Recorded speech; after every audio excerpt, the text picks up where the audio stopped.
तर अमित शहा विदर्भामधील 6 लोकसभा मतदारसंघांचा आढावा घेणार आहेत। अकोल्यामध्ये अमित शहांच्या उपस्थितीमध्ये भाजपची क्लस्टर बैठक होणार आहे। फडणवीस आणि बावनकुळे या बैठकीला उपस्थित असतील। अमित शहांच्या अकोला दौऱ्यानिमित्त जोरदार तयारी करण्यात आलेली आहे आणि अकोल्यामध्ये पोलीस बंदोबस्त सुद्धा वाढवण्यात आलेला आहे। आढावा घेतलेला आहे आमच्या प्रतिनिधींनी, पाहूया।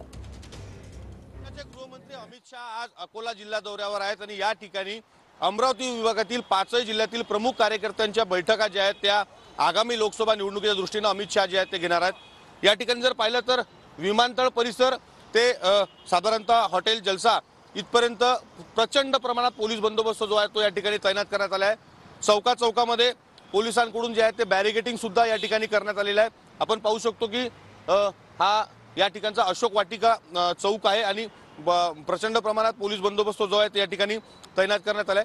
साधारणतः 600हून अधिक पोलीस अधिकारी कर्मचारी जे आहेत ते आजच्या या बंदोबस्ता ठिकाणी तैनात करण्यात आलेले आहे आणि या संपूर्ण ठिकाणी जर पाहिलं तर कडेकोट अशा पद्धतीने बंदोबस्त लावण्यात आलेला आहे। सुरक्षेच्या दृष्टीने काळजी खबरदारी देखील पोलिसांकडून या ठिकाणी घेण्यात येत आहे। कुठला अनुचित प्रकार घडू नये यासाठी सुद्धा विशेष काळजी जी आहे ती पोलिसांकडून घेत आहे। त्याआधी संपूर्ण भागामध्ये जर पाहिलं तर पोलिसांकडून बॅरिगेटिंग सुद्धा मोठ्या प्रमाणात करण्यात आलेलं आहे। या संपूर्ण बैठकीच्या ठिकाणी सुरक्षेची चाचणी करूनच कार्यकर्त्यांना जे आहे ते आज ज्या ठिकाणी सोडलं जात आहे।